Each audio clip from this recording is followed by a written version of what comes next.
ఒకే రోజు ఒకే కుటుంబంలో ముగ్గురు చనిపోయారు.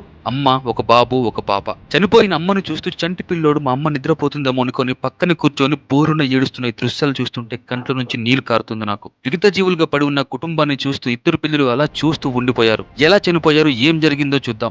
మీరు గనుక మన ఛానల్‌ని మొదటిసారి వస్తే మన ఛానల్‌ని సబ్స్క్రైబ్ చేసుకోండి. హలో అందరికీ, వెల్కమ్ టు ఏఎస్ఆర్ ఎఫ్ఎం. నేను మీ ప్రకాష్. నిన్న సుమారు ఈ టైంకే ఒక విషాద ఘటన జరిగింది. ఒక చిన్న పల్లెటూరులో ఒకే కుటుంబం చాలా లోన్లీగా ఒక ప్రాంతంలో ఉంటున్నారు. ఒకేసారి ఇంట్లో ముగ్గురు చనిపోయారు. అమ్మ, ఇద్దరు పిల్లలు చనిపోయారు. ఇది చాలా విషాదకరమైన ఘటన. ఈ ఘటన తెలిసి మేము చాలా దూరం ప్రయాణించి వచ్చాము. ప్రస్తుతం మనం అదే ఇంట్లో ఉన్నాము. మీరు చూస్తున్నట్టయితే ఇదే హౌస్‌లో నిన్న మధ్యాహ్నం సుమారుగా 2, 3 ఆ టైంకు ముగ్గురు ప్రాణాలు విడిచారు. అసల కారణాలేంటి?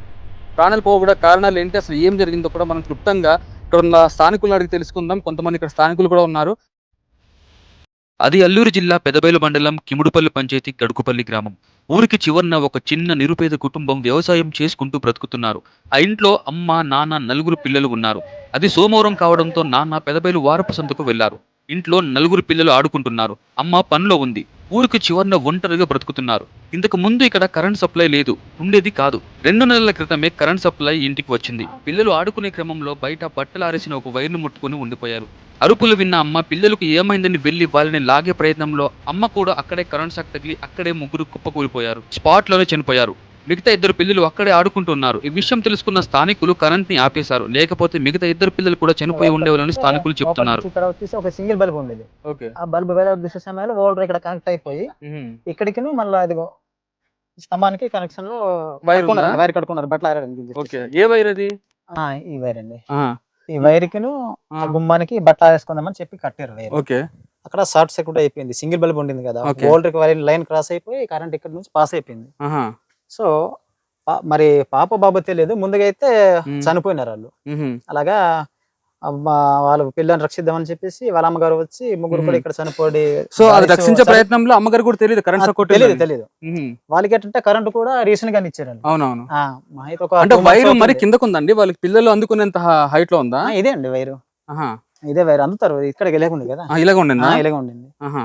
సో అప్పటికే చనిపోయినారు. అప్పుడు ఓకే. ఒక అబ్బాయి వచ్చాడు, అక్కడ నుంచి చూసాడు ఒక అబ్బాయి వచ్చేసి. మ్హూ. అక్కడ నుంచి ఇక్కడ చనిపోయిన బాడీస్ ని చూసి అలాగొచ్చి ఊరిని పరిగెట్టెళ్ళి అక్కడ ఉన్న ట్రాన్స్ఫర్ ఊర్లో ఉంది, అవునవును. పెద్ద ఊర్లో. అక్కడికి వెళ్ళి ట్రాన్స్ఫర్ ఆఫ్ చేసి అందరికి వచ్చి చెప్పాడు. అప్పుడు ఈ లోపే ముగ్గురు చనిపోయారు. ఈ లోపు ఆల్రెడీ చనిపోయినారు వాళ్ళు. అయ్యో బాబు. అక్కడ నుంచి చూసాడు, ట్రాన్స్ఫర్ ఆఫ్ చెప్పేసి అందరికి చెప్తే అప్పుడు మేము వచ్చాము అందరం.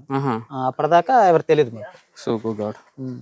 ఇది ఇద్దరు కంప్లీట్ గా పిల్లలు- ఫాల్ట్ ఏదంటారు ఇక్కడ మెయిన్ గా? అది మెయిన్ గా షార్ట్ సర్క్యూట్ అండి. Short circuit. ఆ. అయ్యో. ఉమ్. ప్లేట్ అలాగ.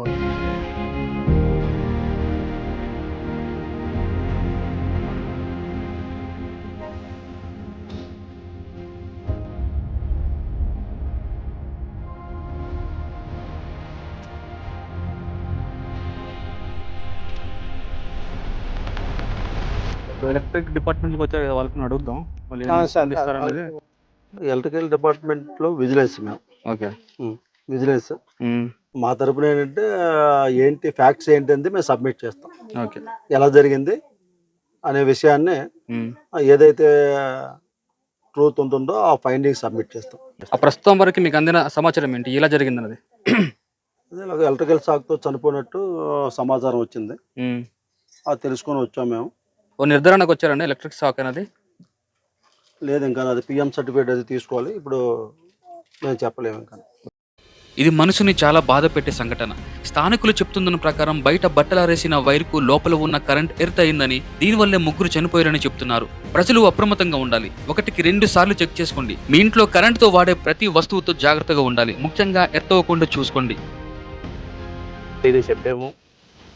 వీళ్ళని గవర్నమెంట్ తరఫున, డిపార్ట్మెంట్ తరఫున వీళ్ళకి తగిన నష్టపరిహారం ఖచ్చితంగా రావాల్సింది ఏదైతే ఉందో వాళ్ళు ఖచ్చితంగా సాయం చేయాలి సార్. అయితే వాళ్ళకి 2 పిల్లలు ఉన్నారు, వాళ్ళు తండ్రి ఒకడు ఉన్నారు. అదే వాళ్ళు కూడా ఉంటే ఖచ్చితంగా వాళ్ళు కూడా చచ్చిపోవలసింది, అంటే కుటుంబమే నాశనం అయిపోవలసింది. కాబట్టి ఖచ్చితంగా మేము మరి కూటమి ప్రభుత్వం తరఫున కూడా మేము కూడా వీళ్ళ తరఫున న్యాయం జరగడానికి మేము ప్రయత్నం చేస్తాము.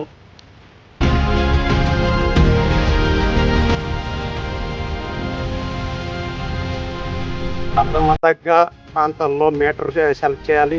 ఒక ఇంట్లోని ఇంటి దూరంగా తీసుకొచ్చేటప్పుడు మనం జాగ్రత్తని ఇవ్వాలి. ఎందుకంటే ఒక పెద్ద గ్రామం మధ్యలో అయితే ఎంతోమంది ఇలాంటి వాళ్ళు చనిపోయే అవకాశాలు ఉండేదేమని చెప్పేసి మేము అనుకుంటున్నాం అండి. మా అభిప్రాయం నుంచి వారికి, ఆ పిల్లలకి, తండ్రికి, ఉన్న ఒక పిల్లలకి వారికి సత్వరమే ప్రభుత్వం, ఆ కూటమి ప్రభుత్వం ద్వారా మాకు వారికి ఆర్థిక ఉపాధి సదుపాయాన్ని వెంటనే తక్షణాన్ని అందించవలసిందిగా మేము మా ప్రభుత్వం తరపున మేము డిమాండ్ చేస్తాం.